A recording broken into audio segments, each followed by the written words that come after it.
Can we live multiple lives? This question has haunted humanity since the dawn of time. But in 2002, in Louisiana, a disturbing event shook scientific and religious certainties alike. A 2-year-old boy, barely able to speak in complete sentences, started screaming in his sleep. His nightmares weren't filled with the usual monsters under the bed, but with burning planes and heavy artillery fire. This is the incredible true story of James Leininger, a child who remembered, with terrifying accuracy, his own brutal death, 60 years before he was even born. A captivating tale that defies reason. It all began innocently enough. Andrea and Bruce Leininger were an ordinary American couple. They lived a peaceful life, centered around their only son, James, who was their absolute pride and joy. But very early on, James developed a singular obsession. Airplanes. At first, there was nothing unusual about it. What child isn't fascinated by flying machines? Andrea bought him plastic toy planes, and James would spend hours flying them around the living room. However, this fascination quickly took a disturbing turn. James began inspecting the toys with the analytical eye of a mechanic. One day, as Andrea showed him a plane with an external tank attached underneath, James corrected her with the confidence of an adult. "That's not a bomb, Mommy.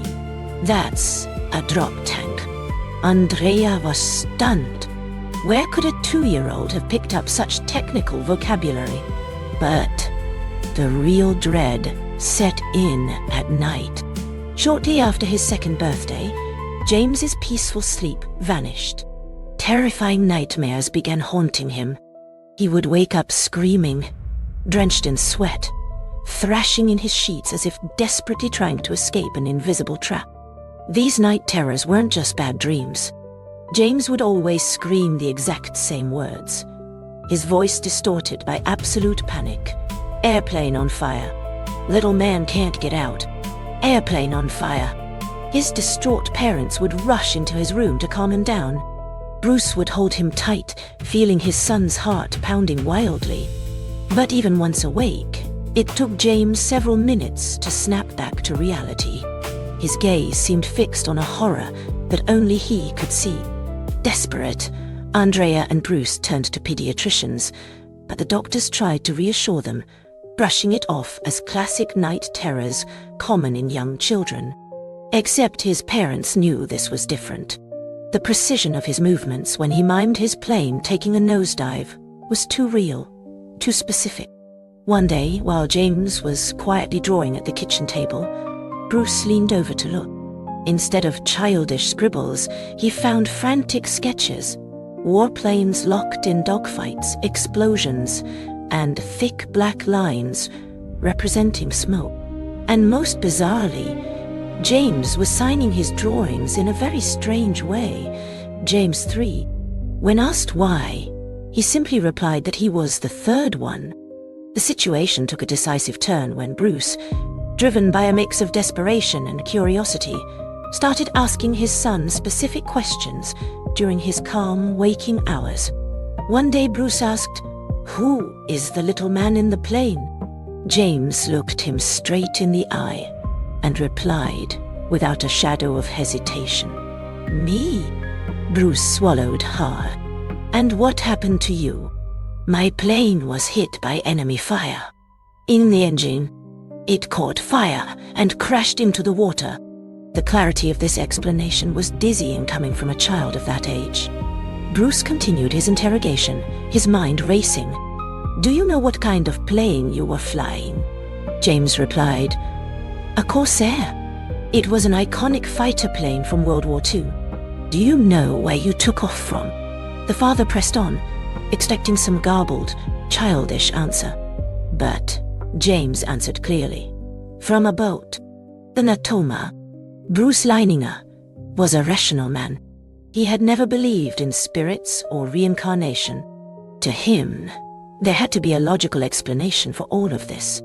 His son must have seen a documentary on TV. He decided to verify these facts to dismantle the child's illusion. That very evening, Bruce turned on his computer. He typed Natoma into the search bar. His heart skipped a beat. The USS Natoma Bay was a real American Navy escort carrier deployed in the Pacific Ocean during World War II. The shock was immense. How could his 2-year-old son know about such a specific warship, one that Bruce himself had never even heard of? The father pressed on with restless urgency. Over the following days, he asked James more questions. "Do you remember the name of one of your friends on that boat?" James frowned, as if searching through a deep, distant memory. "Yes, Jack Larson." The hair on Bruce's arms stood up. Once again, he combed through naval records so, to his absolute astonishment, he found the name Jack Larson.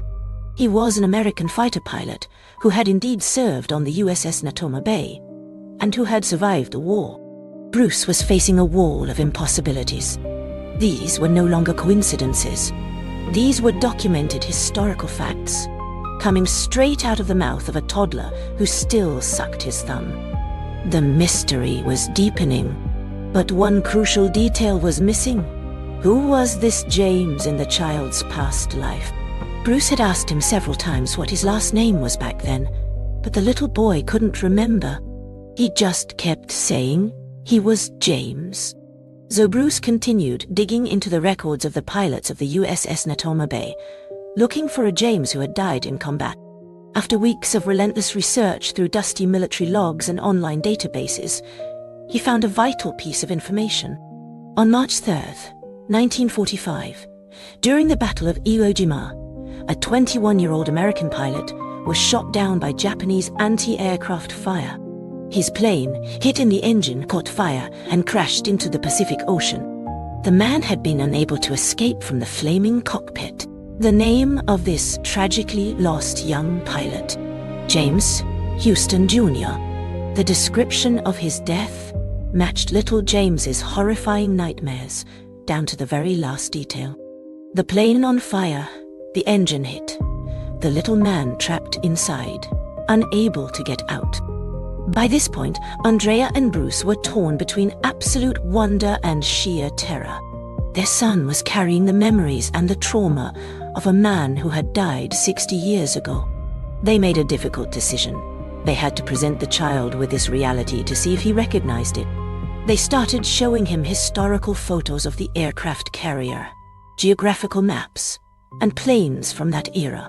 One day, while flipping through a history book on the Pacific War, Bruce stopped at a picture showing the Japanese military base of Iwo Jima.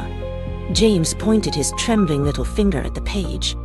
"That's where my plane was shot down," he said with a chilling sadness.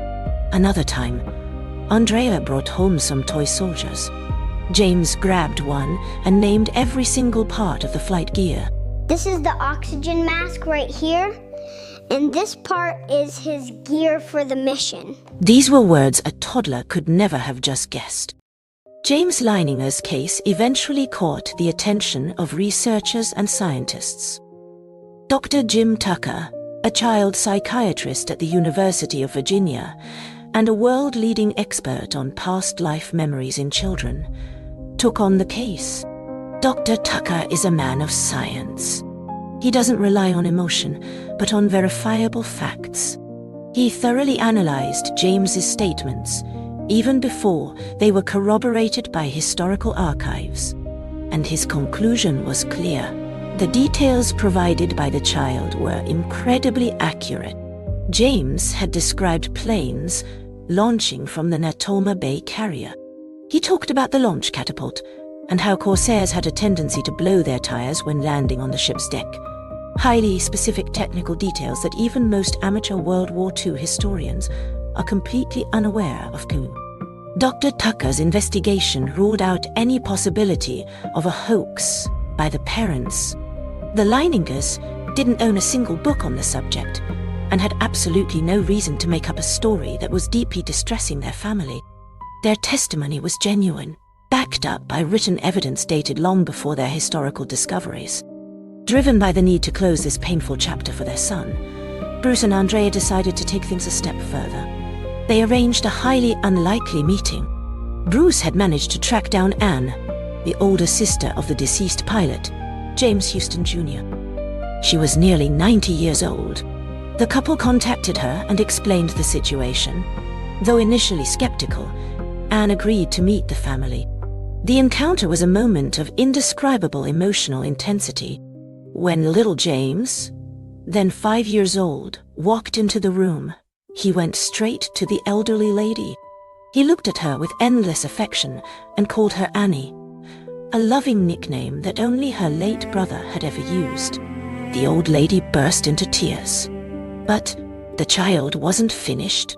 He began telling Anne intimate details about their childhood, about a very specific family portrait, and about their father's drinking problem.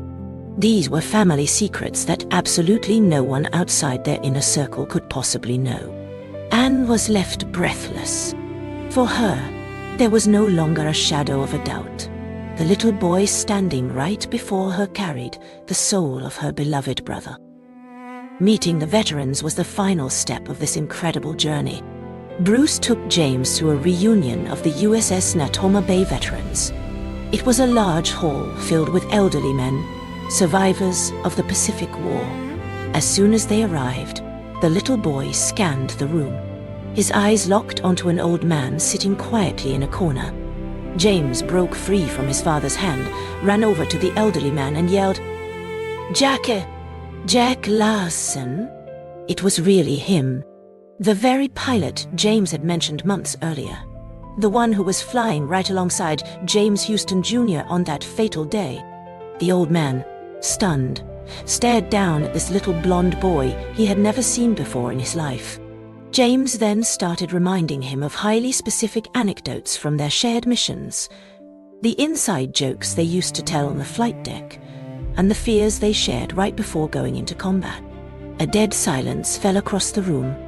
The old soldiers began to weep, fully convinced that their fallen brother-in-arms had returned to them through this child. After these deeply moving encounters, Bruce and Andrea made a radical decision, embarking on a final pilgrimage to soothe their son's tormented soul. They flew to Japan, sailing out to the distant waters where the real James Huston had lost his life decades earlier.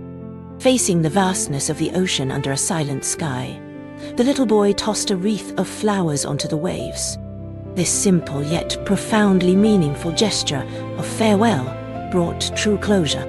As if the sea had finally laid the pilot's ghost to rest, the nightmares abruptly stopped. The memories of war, the screaming, the flames, and the roar of the engines all faded from the child's mind, washed away like footprints in the sand.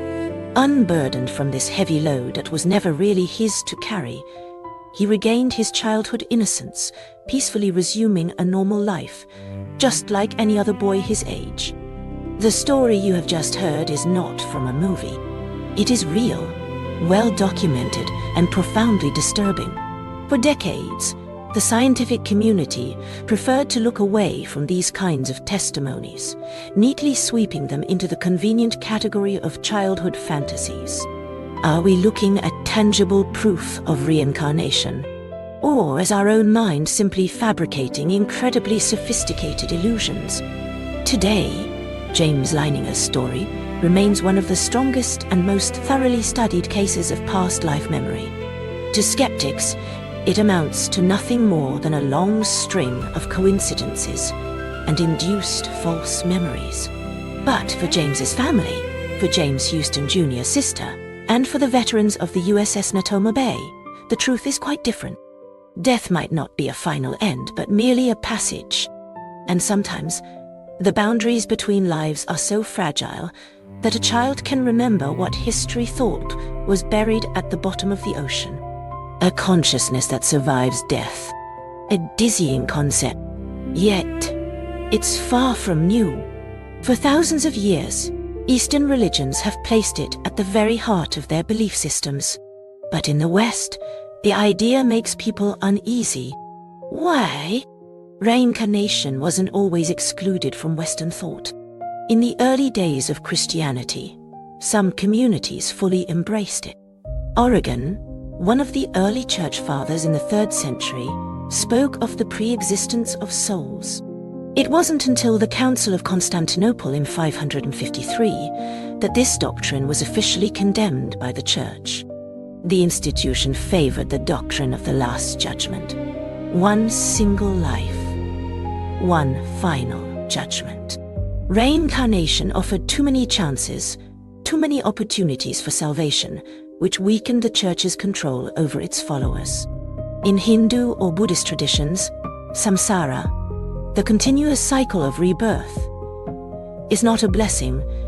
It's a wheel of suffering from which one must escape through enlightenment. From this perspective, what little James experienced is the karmic residue of a violent, unresolved death. His soul got stuck on the traumatic event, unable to peacefully transition, and carried that heavy baggage into his new physical body until he could finally find peace by letting it out. Are we simply biological machines whose consciousness turns off the moment the last neuron stops firing?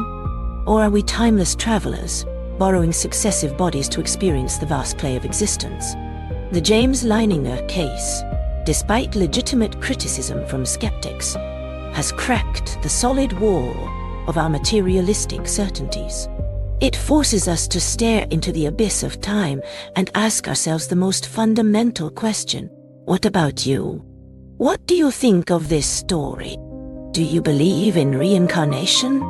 If you've ever had a strange experience or a mysterious story of your own to share, drop it in the comments below. I'd love to read it. Don't forget to subscribe for more stories like this, and check out our music too. See you. I'm Audrey, your narrator.